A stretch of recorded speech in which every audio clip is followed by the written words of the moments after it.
नारी संग नारी चली ले नारी को साथ, जब नारी नर पर चढ़ी तो दोनों जोड़े हाथ। जय श्री कृष्णा। राधे राधे दोस्तों। आज की वीडियो में हम आपको एक बहुत ही अद्भुत धार्मिक पहेली के बारे में बताने जा रहे हैं, जो हमारे पुराणों और शास्त्रों से संबंधित है, जो बहुत ही रहस्यमय रामायण की पहेली है। यह पहेली का अर्थ जो है बड़ा ही अद्भुत और बहुत ही रहस्यमय है।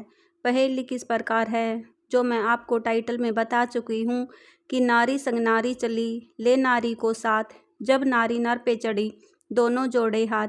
यानी पहेली कहती है कि नारी संग नारी चली, यानी स्त्री के साथ स्त्री चली, ले नारी को साथ, वो स्त्री को साथ लेकर के चली। और जब नारी नर पे चढ़ी, यानी स्त्री के साथ में स्त्री चली और वह ले स्त्री को साथ। और जब नारी नर पर चढ़ी दोनों जोड़े हाथ, और वह नारी जब नर पर चढ़ती है तो दोनों हाथ जोड़ लेते हैं, हाथ जोड़ के खड़े हो जाते हैं। तो दोस्तों, वे कौन सी स्त्री थी, कौन सी नारी थी जिसके साथ में नारियां चली और वो नारी को साथ लेकर के जाती है। और जब स्त्री वह नर पर चढ़ती है तो दोनों हाथ कैसे जोड़ लेते हैं, वह स्त्री कौन सी है, इस पहेली का अर्थ कहाँ मिलता है, तो जानते हैं इस पहेली का रहस्य। मिथिला, जो वर्तमान बिहार राज्य के तराई क्षेत्र में स्थित है, प्राचीन काल में एक समृद्ध और सांस्कृतिक दृष्टि से महत्वपूर्ण राज्य था। इसका प्रमुख और प्रसिद्ध नरेश राजा जनक थे, जो रामायण के समय में राजा थे। राजा जनक को मिथिला नरेश के रूप में जाना जाता है और वे महान, न्यायप्रिय, धार्मिक और विद्वान सम्राट के रूप में प्रसिद्ध थे। बात उस समय की है जब महाराज जनक की पुत्री सीता को साक्षात लक्ष्मी का अवतार थी। उन्हीं जनक नंदिनी सीता ने छोटी सी आयु में ही धनुष यज्ञ की भूमि को जब लीपा तो वहां पर भगवान शिव का धनुष रखा हुआ था, जो महर्षि दधीची की पिनाकी हड्डी का बना हुआ था। वह शिव धनुष था, वहीं पर रखा हुआ था। जब धनुष यज्ञ की उस भूमि को माता सीता लिपने गई तो वहीं पर जो कुटिया थी उसमें धनुष रखा हुआ था।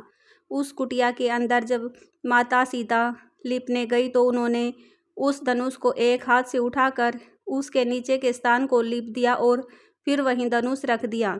ऐसा करते हुए माता सुनैना ने जब माता सीता को देखा तो वह भी अचंभित रह गई। उन्होंने जाकर के अपने पति जनक से कहा और जनक ने भी जब देखा तो वह भी बहुत आश्चर्य में पड़ गए और सोचने लगे कि यह कोई साधारण लड़की नहीं है, किसी देवीय शक्ति ने मेरे घर में जन्म लिया है। इतना भारी धनुष इतनी छोटी सी सीता ने एक हाथ से उठा लिया और उस स्थान को लीप दिया, तो यह कोई मामूली शक्ति नहीं है, यह कोई बहुत बड़ी शक्ति है जिसने आकर के मेरे यहाँ अवतार लिया है। तो जनक ने एक संकल्प किया कि जो भी इस शिव धनुष को तोड़ देगा उसी के साथ मैं अपनी पुत्री सीता का विवाह करूँगा। उसी दिन राजा जनक ने यह संकल्प ले लिया था। धीरे धीरे माता सीता विवाह के योग्य हुई तो फिर राजा जनक ने सीता का स्वयंवर रचा। वहाँ राज दरबार में शिव धनुष रखा हुआ था। दूर देश के राजाओं को आमंत्रित किया गया। निमंत्रण पत्र भेजा तो बहुत से राजा सीता के साथ में विवाह करने के लिए राजा जनक के स्वयंवर में इकट्ठे होने लगे। उधर राजा जनक को यह भी पता चला कि अयोध्या नरेश राजा दशरथ के पुत्र राम हमारे फूलबाग में अपने गुरु विश्वामित्र के साथ पधारे हैं। तो राजा जनक अपने फूलबाग में जाते हैं और विश्वामित्र से बार बार निवेदन करते हैं कि महाराज आप हमारे यहाँ स्वयंवर में पधारिए। तो राजा जनक ऋषि विश्वामित्र और राम लक्ष्मण को लेकर के स्वयंवर में पहुँचे, जहाँ बहुत सारे राजा बैठे हुए थे। स्वयंवर का कार्यक्रम आरंभ किया गया तो वहाँ पर यह प्रस्ताव रखा गया कि यह भगवान शिव का धनुष रखा हुआ है, जो भी राजा या राजकुमार इस शिव धनुष को तोड़ देगा तो वही राजकुमारी सीता के साथ में विवाह करेगा। तो कई राजा और राजकुमार अपना बल आजमाने के लिए उस धनुष को तोड़ने के लिए जाने लगे, लेकिन कहते हैं कि सब राजाओं ने अपनी पूरी ताकत लगा दी, लेकिन उस शिव धनुष को तिल भर भी हिला नहीं पाए। यह देखकर राजा जनक को बड़ा दुख हुआ। राजा जनक ने सोचा, इसका मतलब है कि हमारी बेटी सीता कुंवारी रहेगी। इतने राजाओं ने अपना बल आजमाया, लेकिन इस धनुष को तिल भर भी नहीं हिला पाए। मुझे तो भय उत्पन्न होता है, क्या इस शिव धनुष को तोड़ने वाला कोई वीर है ही नहीं? कहीं ऐसा ना हो कि हमारे इस संकल्प के अनुसार हमारी बेटी कुंवारी ही रह जाए। यह सोचकर राजा जनक बड़े दुखी हो रहे हैं। उनके अंदर एक भय उत्पन्न हो रहा है कि मैंने यह कैसा संकल्प ले लिया। ऐसा संकल्प करने के बजाय मैंने तो अपनी बेटी सीता के साथ में एक पाप कर दिया, क्योंकि मेरा संकल्प कोई पूरा कर नहीं पाएगा तो हमारी सीता कुंवारी रहेगी और मेरी ही वजह से सीता को कुंवारी रहना पड़ेगा। यह तो मेरे ऊपर बहुत बड़ा पाप बन जाएगा। यह सोचकर राजा जनक बड़े दुखी हो रहे हैं। अब कहते हैं कि उस स्वयंवर में रावण भी गया था। रावण भी बहुत बलवान था, ब्राह्मण का बेटा था और विद्वान भी था। रावण भी उस शिव धनुष को तोड़ने के लिए आगे बढ़ा तो कहा जाता है कि रावण के हाथ की उंगली उस शिव धनुष के नीचे दब गई थी। रावण की हालत खराब हो गई थी। जैसे तैसे करके रावण ने अपनी उंगली निकाली, लेकिन वह धनुष उठाने में असमर्थ रहा। तोड़ना तो बहुत दूर की बात थी। अब आप अंदाजा लगा सकते हैं कि वह धनुष कितना भारी था। रावण इतना बड़ा बलवान था, वह भी उसको हिला नहीं पाया। उसकी उंगली और दब गई। रावण जो था वह चुपचाप जाकर वापस अपनी जगह पर बैठ गया। सब राजाओं और राजकुमारों की नजरें शर्म के मारे नीचे झुक गई। उधर राजा जनक को अपने संकल्प का पश्चाताप होने लगा। वह पश्चाताप की अग्नि में जलने लगे और कहने लगे, अगर मुझे यह पता होता कि यह पृथ्वी शक्तियों और वीरों से विहीन है, इस पृथ्वी पर कोई ऐसा वीर नहीं है जो हमारे संकल्प को पूरा कर सके। अगर मुझे यह मालूम होता तो ऐसा संकल्प मैं कदापि नहीं लेता। मुझे क्या पता था कि यह पृथ्वी वीरों से विहीन है। यह बात लक्ष्मण को बहुत बुरी लगी। लक्ष्मण ने कहा, राजा जनक, इस धनुष को तोड़ना तो बहुत छोटी सी बात है। अगर गुरु विश्वामित्र की आज्ञा मिल जाए तो सारे ब्रह्मांड को हिला दूंगा। तुम धनुष तोड़ने की बात कर रहे हो। विश्वामित्र ने लक्ष्मण को शांत किया और कहा कि लक्ष्मण, यह तुम्हारा काम नहीं है।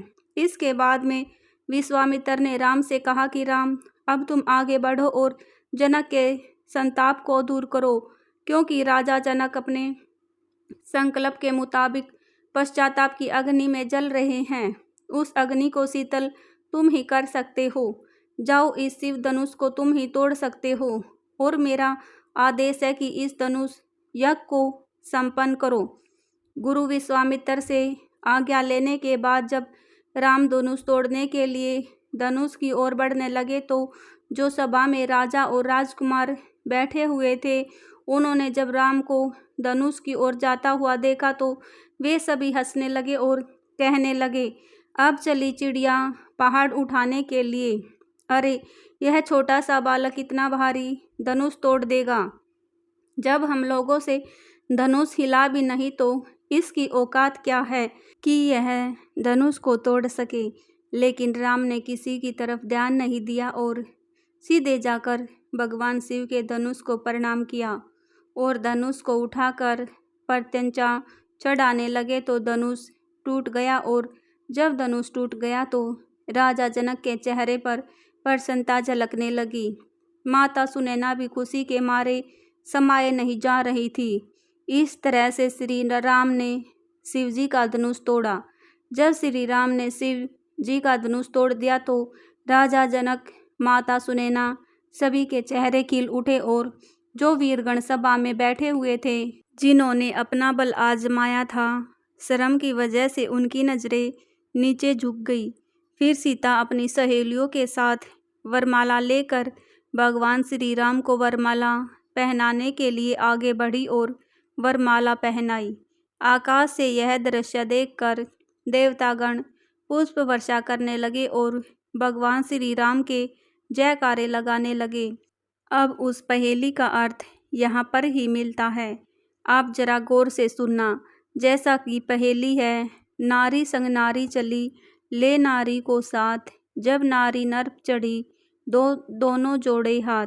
यानी सीता जी जब वरमाला लेकर चली तो सीता जी नारी हैं और सीता जी के साथ में उनकी सहेलियाँ चली, वह भी नारियाँ हैं। तो नारी संग नारी चली यानी सीता जी जब वरमाला लेकर अपनी सहेलियों के साथ में चली, ले नारी को साथ।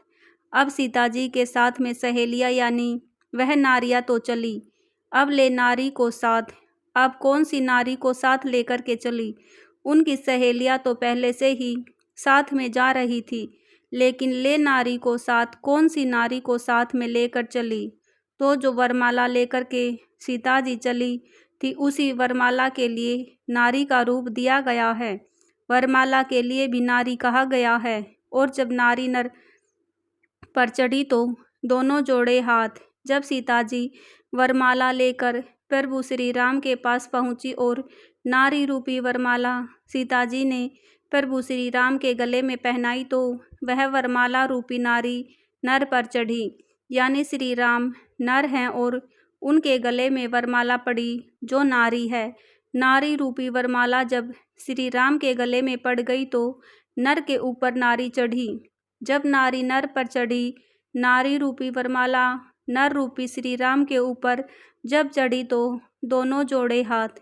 अब दोनों ने हाथ जोड़ लिए, सीता जी ने भी हाथ जोड़ लिए और राम जी ने भी हाथ जोड़ लिए। अब राम ने किसको हाथ जोड़े और सीता ने किसको हाथ जोड़े? श्री राम गुरु विश्वामित्र की तरफ हाथ जोड़ करके खड़े हो गए और सीता जी श्री राम की तरफ हाथ जोड़ करके खड़ी हो गई। यानी श्री राम तो विश्वामित्र के लिए हाथ जोड़े खड़े हैं और सीता जी प्रभु राम के लिए हाथ जोड़े खड़ी हैं। तो इस पहेली का अर्थ इस जगह पर मिलता है। वीडियो अगर पसंद आई हो तो वीडियो को लाइक करें और हमारे चैनल धार्मिक टीनी को सब्सक्राइब करें और अपने दोस्तों के साथ शेयर करें और कमेंट बॉक्स में जय श्री राम अवश्य लिखें। मिलते हैं एक और नई कहानी के साथ, तब तक के लिए आप सभी का धन्यवाद।